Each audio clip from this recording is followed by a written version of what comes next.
I remember the moment we turned light into something real.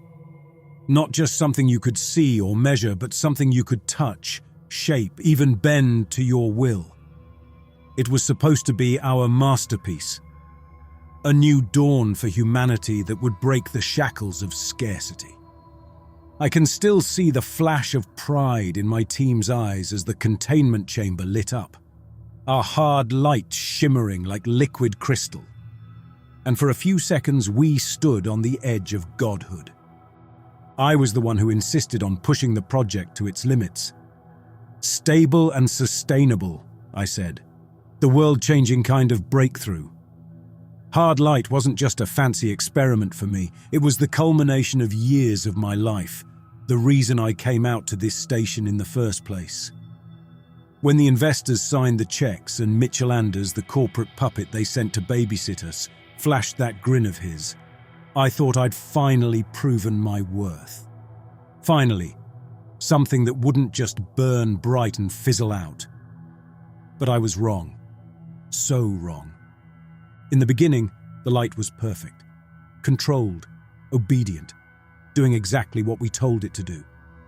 We could mold it like clay, pull it into sharp, geometric shapes or let it flow smooth as glass. The applications were endless. Imagine building structures on distant planets from pure light, feeding colonies with energy that never died, never dimmed.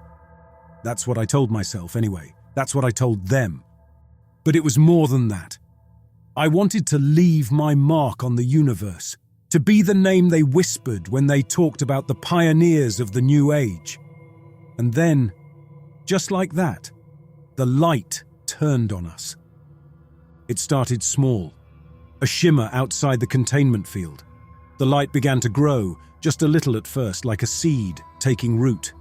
It wasn't supposed to move outside the chamber, but there it was, crawling up the surface of the console like ice spreading across a window pane. I shrugged it off, thought it was just a glitch, something we'd iron out in the next phase. And then it happened again, and again. I should have shut it down right then, killed the power and contained the spread. But I didn't. Mitchell's voice in the back of my mind reminded me of the stakes. "You want to make history, Doc, not kill it in its crib," he'd said, leaning back in his chair with that smug look that made me want to punch his teeth in. So I let it go on. I told myself we could handle it. The first time it solidified, truly solidified, it was like watching reality fold in on itself. The glow wasn't just light anymore, it was tangible, a mass that had weight and shape, spreading out in jagged formations, sharp-edged and crystal clear. I reached out, almost hypnotized, and felt it. It was like running my fingers over a diamond that still radiated warmth. When we attempted to control it, that's when the horror started. The spread was ceaseless. Hard light ate its way through steel and circuitry, as if it were hungry for the energy that fueled the station. And the worst part? It wasn't random. It moved with purpose, like it was seeking out the sources of power, feeding off the thing that had given it life. The first crew member got trapped that same day. Claire, one of the techs, she was in the wrong place at the wrong time. 1 second she was yelling at us to shut it all down, and the next she was gone, frozen mid-scream, encased in a lattice of light that wrapped around her like a spider's web. Her fingers, stretched out toward us, fused into those angles. I'll never forget the look in her eyes, locked in that moment of horror, like a statue that was still somehow alive, aware. It was too late to stop it by then, too late to pull back, too late to undo what we'd unleashed. The irony is we built this station out here away from prying eyes to contain our ambitions, to control them. And now the thing we thought we had tamed is turning this place into a coffin, a glittering, beautiful coffin of light, out here in the black where no one will hear us scream. I never meant for any of this to happen. I wanted to save us. I wanted to save everyone. Now, I'm not even sure I can save myself. The containment chamber used to be a place of excitement where we all gathered to witness the culmination of our efforts. Now it's a war zone, a battleground between us and the very thing we gave life to. My hands hover over the control panel, fingers twitching with hesitation as I stare at the readings that make no sense anymore. The numbers run wild, energy levels spiking beyond anything we'd planned. "Contain it," Captain Langford says, his voice clipped, eyes fixed on the spreading light. The hard light is no longer a scientific marvel. It's a predator. I can see it inching its way across the console, locking everything it touches in crystalline rigidity. "I'm trying," I snap back. Desperation leaks into my tone despite my efforts to mask it. I force my hands to steady, sweat slicking my grip as I punch in commands, rerouting power, diverting energy away from the affected areas. It should work. It has to work. But the hard light doesn't slow, doesn't even flinch. It devours each attempt like a challenge, like it's mocking me. Abigail Sorin stands a few feet away, arms crossed tight over her chest, her eyes burning holes into me. "You should have listened," she says quietly, and it's worse than a scream. "I told you this was unstable. I told you we were pushing too far." Her words cut deeper than they should, because I know she's right. I ignore her, focus on the controls, but her stare makes it hard to focus. I can't let her see that she's getting to me. Can't let the crew see the cracks forming in the facade. Mitchell moves in closer, his voice low but urgent. "We need a solution, Doc, a real one. You figure this out, or I swear I'll burn this whole station before letting the company's investment turn into a floating liability." "You'd rather blow us all to hell than give up your precious experiment." Abigail snaps at him, taking a step forward. "We're not blowing anything yet." Captain Langford cuts in, eyes narrowing on me. He's looking for answers, for leadership that I'm not sure I can give him anymore. The authority in his gaze used to intimidate me, but now it just feels like a judgment. "Dr. Royce, is there any way to isolate the affected areas, seal off the light and stop it from spreading further?" I open my mouth to say yes, to promise that there's a way to fix this, but the words don't come. All I can do is shake my head. The light is spreading too fast, its crystalline structures growing, branching out into the walls, weaving through the circuitry like veins. It's feeding off our energy grid like it's breathing in, expanding with every surge of power. "Then we have to make the call," Langford says, his eyes hardening, his decision already made. He turns to the crew. "We shut down power to the east wing, cut it off completely. It's our only chance to slow this thing down before it reaches life support." "No!" I don't realize I'm shouting until I see everyone's eyes snap toward me. "We can't! There are people still trapped in the east wing. If we cut power, we're condemning them." "They're already dead," Mitchell mutters under his breath, but loud enough for all of us to hear. He doesn't look up, doesn't even blink as he says it, and the cold finality of his words settles over the room. "Those are human beings," Abigail bites out, stepping closer to Mitchell. "Not numbers on a balance sheet, not collateral damage in your damn quarterly reports." Mitchell finally meets her gaze, his expression as blank as the light that threatens to consume us. "They're statistics, Sorin, and right now we need to minimize the numbers on that list." I don't want to agree with him, but the reality of our situation is sinking into my core. The hard light is beyond containment, it's beyond reason. It's spreading like a parasite feeding off our own hubris, and I know in my gut that we're running out of time. But condemning the people in that wing, they're still alive in there. We can't just shut them down like they're malfunctioning parts in a machine.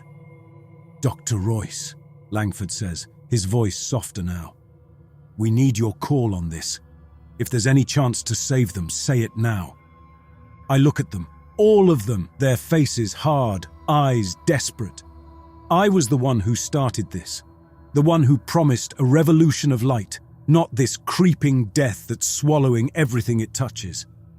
I see Abigail's fury, Mitchell's cold pragmatism, Langford's weary resignation, and I know that no matter what I choose, I'm condemning someone. And then for a moment, I think I see Claire's face again, suspended in that lattice of light. Her expression frozen in that last moment of realization. A look of betrayal, of understanding that I led her here. To this end. "We're out of time," Captain Langford says, voice flat. His hand hovers over the emergency shutdown, fingers tightening. "This is on you, Royce. Make the call." My voice falters, and I see it. The exact moment when the rest of the crew understands that I have nothing left to offer. No solutions, no miracle fix, just empty promises wrapped in the trappings of expertise. Langford's hand moves without hesitation, and the power to the east wing goes dark.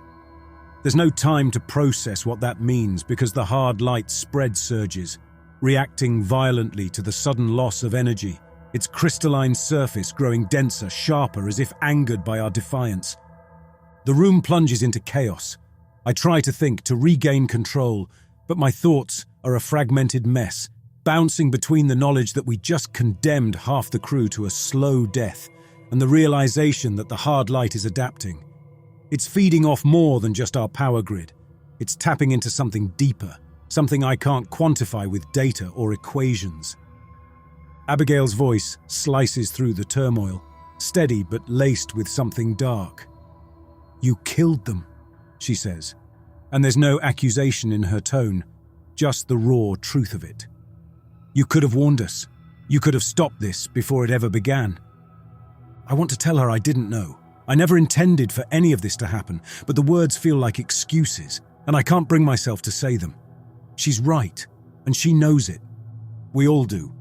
The experiment wasn't a scientific breakthrough. It was my gamble, my ego-driven bid to etch my name into the stars, and now it's become our undoing. Langford cuts in, snapping us back to the present. "Listen up, this isn't over. We've slowed the spread, but it's still moving through the station systems. If it reaches the core, this whole place goes with it. Royce, you're still the expert on this. We need a new plan, fast." I don't have the luxury of wallowing in guilt anymore. I focus on the control panels, bringing up schematics of the station. The hard light's beams are winding through the ducts, circumventing blocked pathways, searching for the highest concentrations of energy. It's methodical, almost surgical in its approach. The core's output is at maximum capacity. If we shut it down, we lose life support, communications, everything that's keeping us alive out here. But if we let it keep feeding, it'll reach critical mass.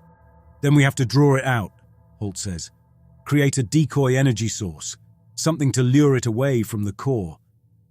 Abigail looks at him like he's lost his mind. A decoy? And how do you suggest we make this decoy? We're on emergency power as it is. What exactly are we supposed to feed this thing that won't kill us in the process? The auxiliary reactor, I say, the idea forming as the words leave my mouth. We can reroute power through the reactor, overload it, and set it as a trap. The hard light will follow the energy surge like a beacon.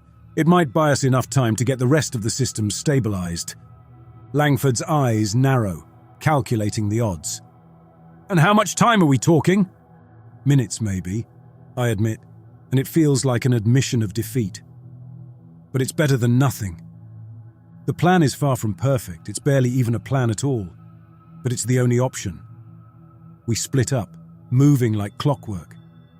Langford and Mitchell head to the engineering bay to prep the reactor, while Abigail and I stay at the controls, guiding the flow of power, trying to keep the hard light contained.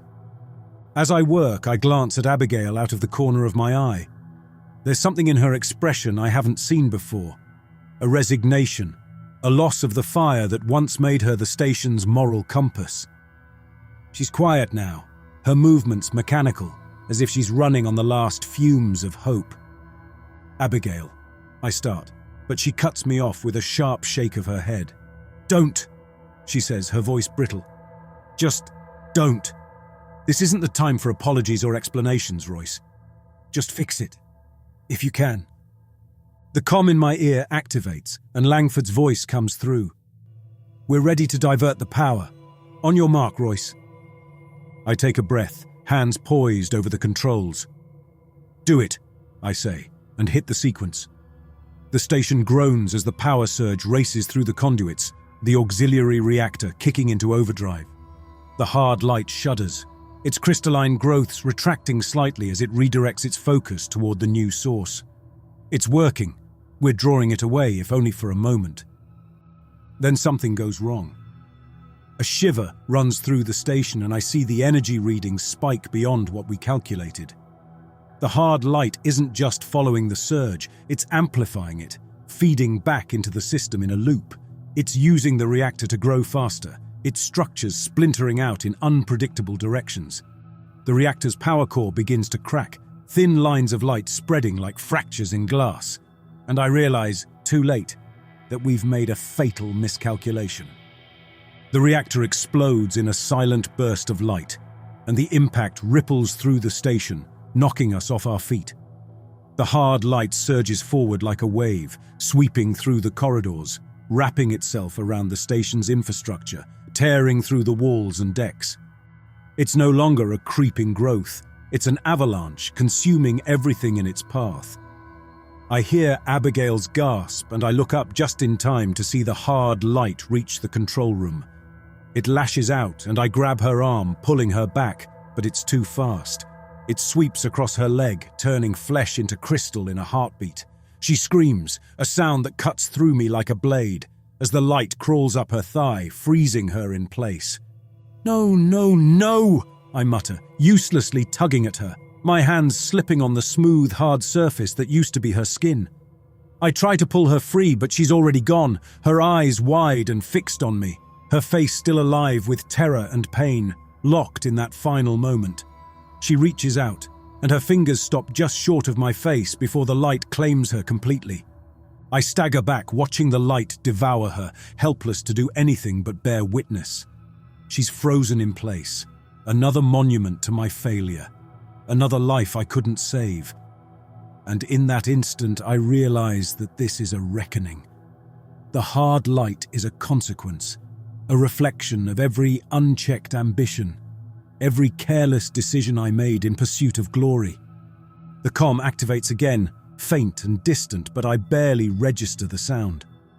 Langford's voice filters through, trembling with something I never thought I'd hear from him: fear. "Royce," he says, barely holding it together. "It's reached the main reactor. The core's compromised. We've got minutes, maybe less, before the station goes critical."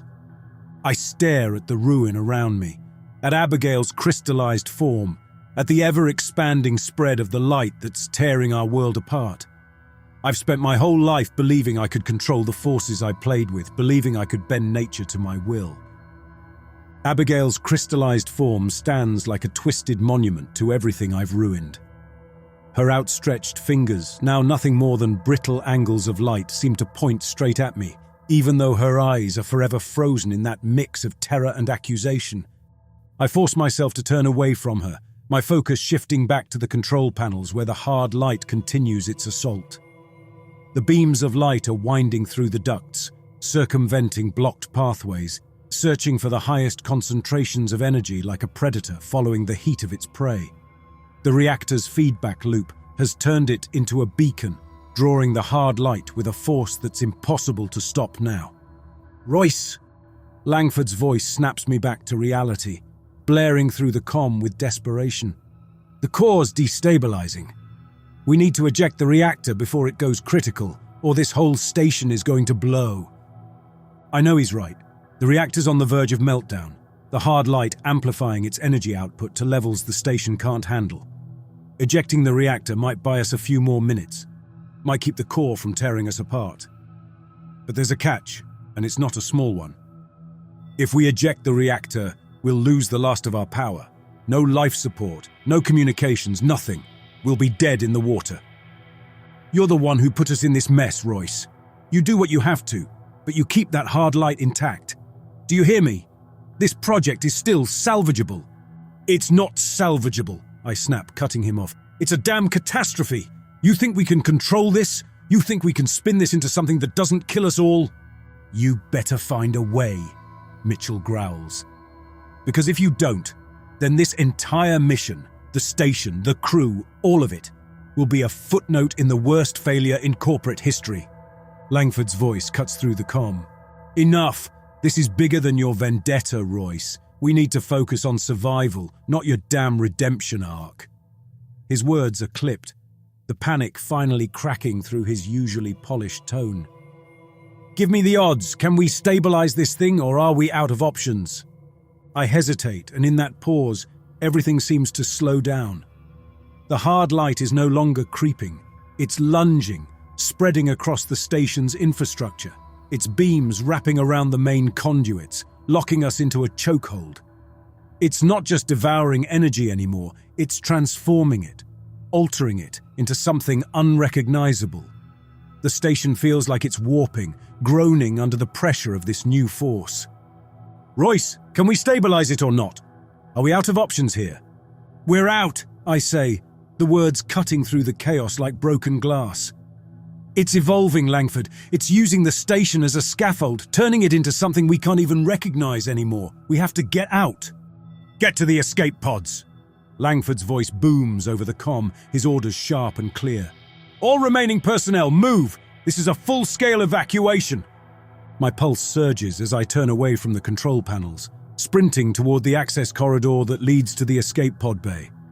The station groans beneath me, the metal underfoot trembling as the hard light's beams snake their way through the walls, twisting and branching with terrifying speed. I've seen energy systems overload before, watched experiments go wrong in countless ways, but nothing like this. Nothing so damn purposeful. Royce, where are you? We're at the launch room. These systems are fried. The hard light's already infiltrated the controls. I'm on my way, I shout back. I can almost feel the heat of the spreading light on my back, its glow casting sharp shadows in the narrow passageways. I burst into the launch room just in time to see Mitchell, his face twisted with desperation, shoving past one of the technicians. He's shouting at the others to get out of his way, to hurry, to do something, anything. The hard light has already begun seeping into the launch systems, its beams winding into the panels, shorting out circuits and sparking against metal. Mitchell breaks from the group, making a mad dash toward the nearest escape pod. I'm not dying here, he shouts, wild-eyed, his voice cracking. He scrambles to the pod's entry hatch, clawing at the controls in his haste to bypass the security lock. He slams his fist into the manual override, ignoring the breach warnings flashing in his face. He's already halfway inside the pod when the hard light lashes out, a beam shooting through the breach, seizing him in its grip. The light wraps around Mitchell's arm, then spreads across his body in an instant. He screams in horror as the light solidifies, encasing him in a twisted cocoon of crystal. The hard light tightens, distorting his form into sharp, fractured lines. As the hard light floods the launch room, Langford pulls the last remaining technician toward an open pod, practically shoving him inside. He turns back to me, locking eyes with a look that says everything. Survival first, no time for hesitation. With a quick nod, he gestures toward the last pod. Together, we sprint toward it, the light hot on our heels. We throw ourselves inside the pod at the same time, Langford reaching for the controls as I slam the hatch shut, sealing us off just as the hard light lunges forward, filling the room with its glow. The hiss of the seals engaging is followed by the muted roar of the thrusters powering up, and for a second, it feels like we might actually make it. The pod jerks as it disengages from the station, launching us into the black void of space. I'm thrown back in my seat, my breath knocked from my lungs as the force of the acceleration crashes over me. Through the viewport, I watch the station shrink away, the glow of the hard light still visible, still spreading, its beams twisting and coiling like some kind of monstrous creature made of pure energy. My pulse pounds in my ears, but we're moving. We're clear. The others in their pods are visible through the viewport, their faces drawn, eyes fixed on the nightmare we're leaving behind. I turn to Langford, who's strapped into the seat across from me, his teeth gritted, sweat beading on his brow. The station isn't just breaking apart, it's metamorphosing. The hard light consumes what's left of the structure, not to obliterate it, but to remold it into something new. The beams twist and snap, pulling shattered metal into the core, bending them like molten wire.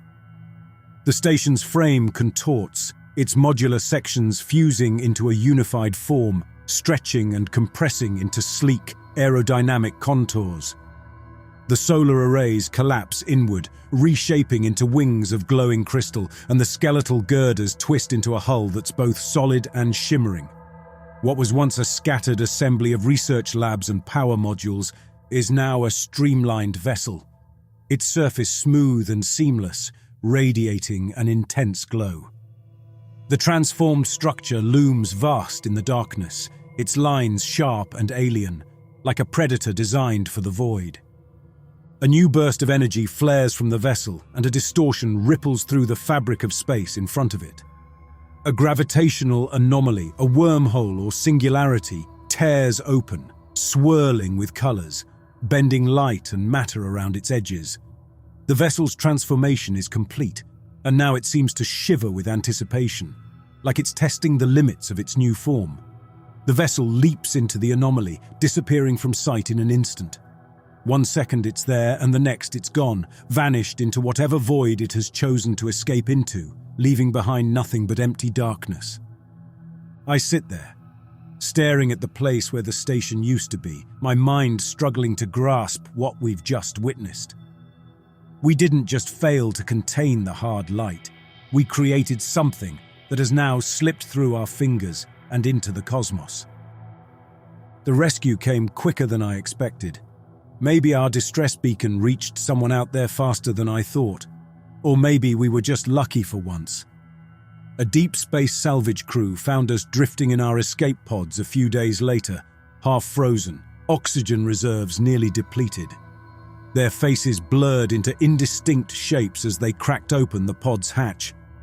I remember the relief in Langford's eyes, the tight nod he gave me before his strength finally gave out and he slumped back in his seat.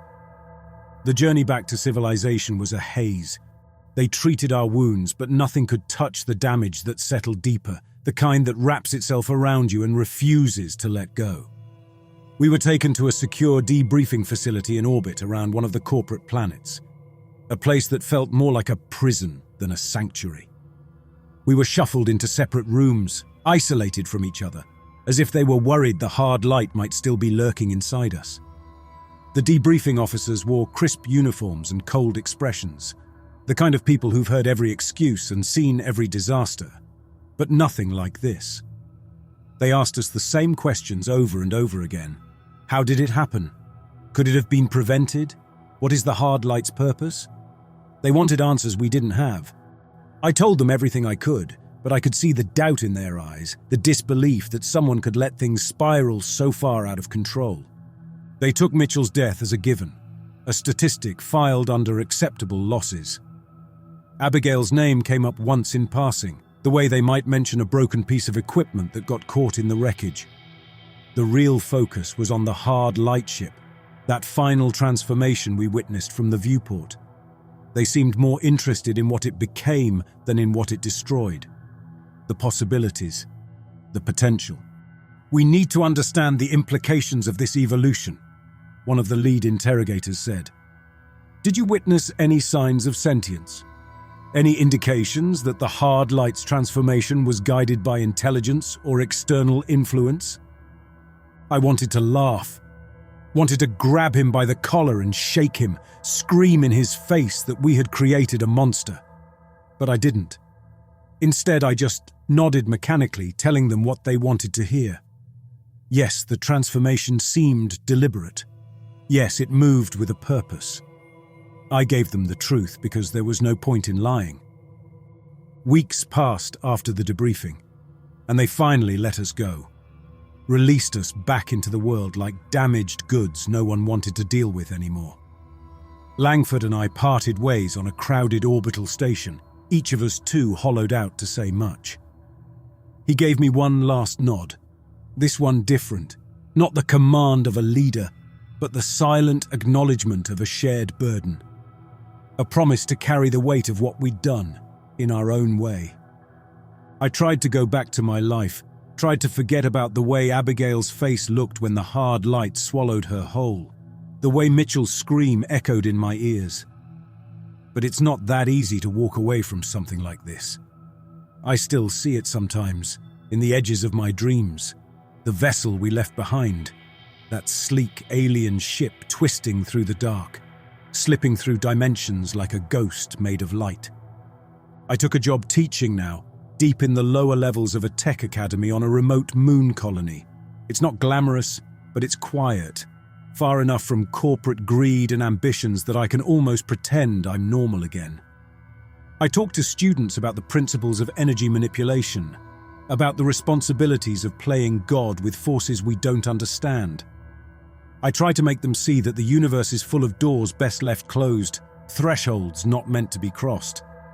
And every so often, I check the news feeds for sightings, for whispers of a vessel that comes in and out of space like a wraith. No one else understands what it really is, what we truly let loose into the cosmos. They think it's just a malfunction, a rogue AI or a glitch in the data. But I know it's waiting out there, that it's only a matter of time before it decides to come back. And when it does, I'll be ready, not to stop it, because I know that's impossible now, but to bear witness to what it becomes, to the evolution that started with us and will end somewhere beyond our reach.